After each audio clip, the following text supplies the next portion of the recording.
Президенtti.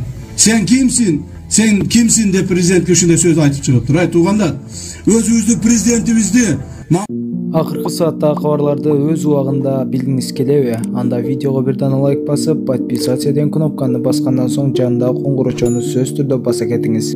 Мамлекеттин башчысын сыйдай албасак, биз кандай эл болдук? Өзүбүздүн мамлекетибиздин башчысын ушинтип күнү түнү элим жерим деп иштеп аткан болсо, анан биз аны сен kimsin? Sen kimsin деп тоготпой бетине ушинтип сүйлөп аткан болсок, биз кандай эл болдук? Ошондой тартипсиздердин бардыгын жоокко тартышыбыз керек. Президенттин ким экенин, президенттин элге кантип кызмат кылып атканын, президенттин эл үчүн жанын үрөп, чуркап иштеп атканын көрсөтүп коюшубуз керек аларга. Тилинин азабын тартат ошо киши дагы. Мен эл алдында мен ачык айтам. Эч качан бирөөнүн артынан бир жерге бекинип алып айткан адам эмесмин. Ачык айтып коеюн. Ошо Мадумаров тилинин азабын тартат дагычы. Мына тилинин азабын тартып жүрүп, депутаттыктан да кетти. Тилинин азабын тартып жүрүп, мына элден дагы чыкты. Эми дагы ушундай асылып атат.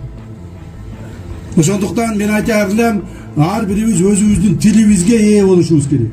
Айткан сөзүңө ээ болушуң керек. Айткан сөзүңө жооп беришиң керек. Махабат, сен М-банктын ОЗК айтып кетсең, ОЗК айтып, 0554 00 70 84 М-банк номери Махабат Б деп чыгат. Көрүп турганыңыздардай, бул жерде бул кыздын акыбалы өтө оор. Күндөн күнгө акыбалы шоорлошуп, арыктап бараткан учуру. Ушул Индия мамлекетине эжекебиз донор болуп, пересадка үчүн барган турушат. Ошол себептен ал жака $40,000 каражат керек экен эле. $2,500 чогулуп, азыр $37,500 жетпей турган учуру.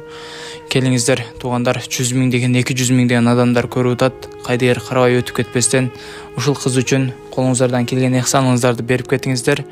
Зерикпестен бүгүн туруп ушул видеону көрүп турасыздарбы? Терминалга барып, эгер М-банктан сала албагандар болсо, терминалдан барып, М-банктан да ушул кыздын өзүнүн М-банкына которуп койсоңуздар болот. Жана ошондой эле чет өлкөдөгү иштеген мекендештер болсо, ушул эжебиздин Сбербанкына каражат салып койсоңуздар болот. Мынакей көрүп турганыңыздардай кыздын боорунан ушундай сары суюктуктар чыгып, күндөн күнгө кыйналып аткан учуру.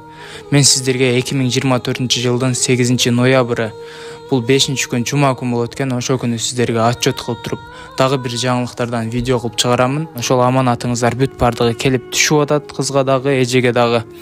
Анын ичинде 1000 сом, 5000 сом которгондор да бар. Ошондой которгон инсандарга Аллахым чын дилден мен дагы сиздерге ыраазымын. Алла дагы ыраазы болсун сиздерге, туугандар. Мына ошондо гана биз өсүп өнүгөбүз. Мамлекетибиз Кудай кааласа, мындан ары тартип менен, ыйман менен, Алла Тааланын Кудай кааласа бизге берген нуру менен биз өнүгүп өсөбүз бардыгыбыз. Жогору жактан ишарат болбосо, чүчкүрөдө албаган жогорку кеңеш ушундай идея менен чыгышынын өзүнүн артында ошол башка кишилер турат. Дагы бир жолу баса белгилейм, себеп ал жактан ишарат болбосо, жогорку кеңеш бүгүн өз алдынча чүчкүрөдө албайт.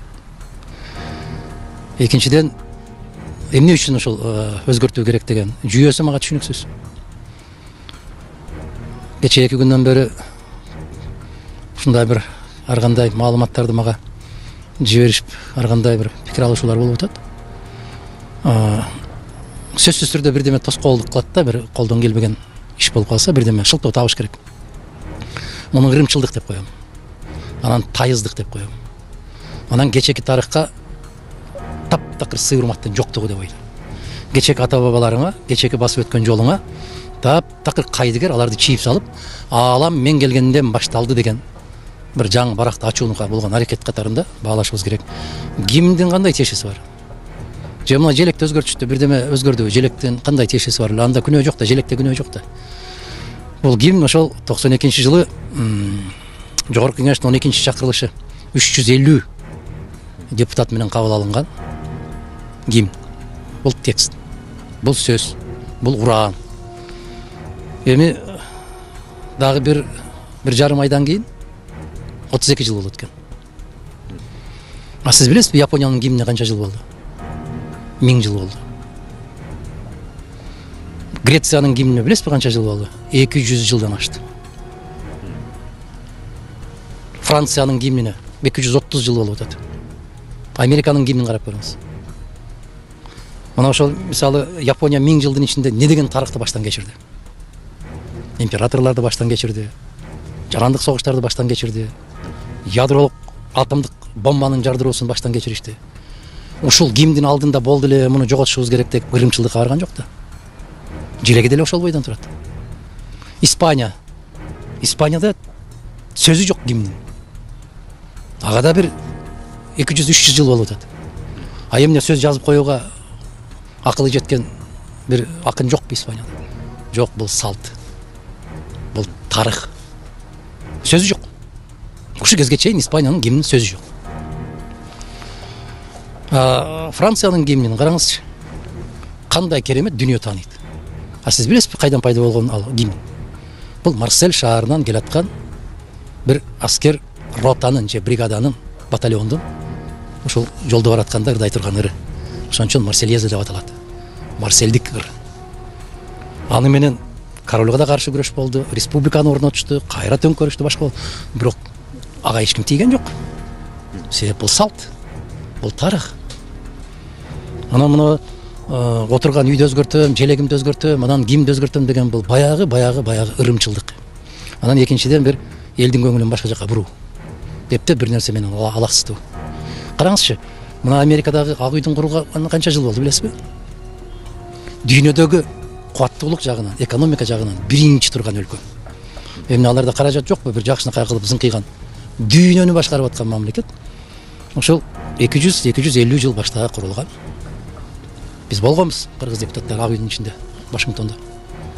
Биздин мына эски аянттагы имарат ага караганда дворец көрүнөт. Кеп анын чоңдугунда же башкасында эмес, кеп ичинде ким отурат, кандай чечимдерди кабыл алып атат. Тарых.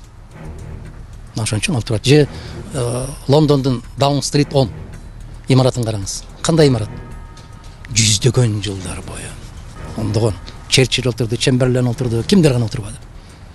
Жаларда каражат жокпу мындай бир заңкайган заманбап бир имарат куруп коюшка? Жок. Алар ата бабаларынын тарыхына, басып өткөн жолуна таазим кылып баш ийгендик. Мына ушундай деп баалашыбыз керек. Бул гимнди дагы мыкты залкар азыркы эл артисттери, азыркы эл жазуучулар эмес. Ошол кездеги такшалган, союзга башы көрүнгөн, Даблесовго окшогон, Молдовасановго окшогон керемет композиторлордун иликтөөсүнөн, ошолордун бир мындай бир элегинен өткөн керемет жазуучулар, тарыхый романдардын ээлери Төлөгөн Касымбековго окшогон, Асанбек Стамовго окшогон, Камбаралы Бобуловго окшогон кыргыздын адабий залкарларынын элегинен өткөн текст менен кабыл алынган гимн. Ал бирөөгө жагабы, жакпайбы? Ал экинчи маселе. Бирок биз өзүбүздүн каада салттарыбызды бекем кармабай, камгак сыяктуу болуп шамал кайдан урса ошол жака томолонуп жүрүп отуруп, бүгүн тамырсыз калып атабыз да. Мен жанагы айткандай, кайсы бийлик келсе, кыргыз элинин тарыхы менден башталды дегендей бир аракеттер болгон. Бул өтө тайыз, өтө ойлонулбаган көз караш катары баалайм.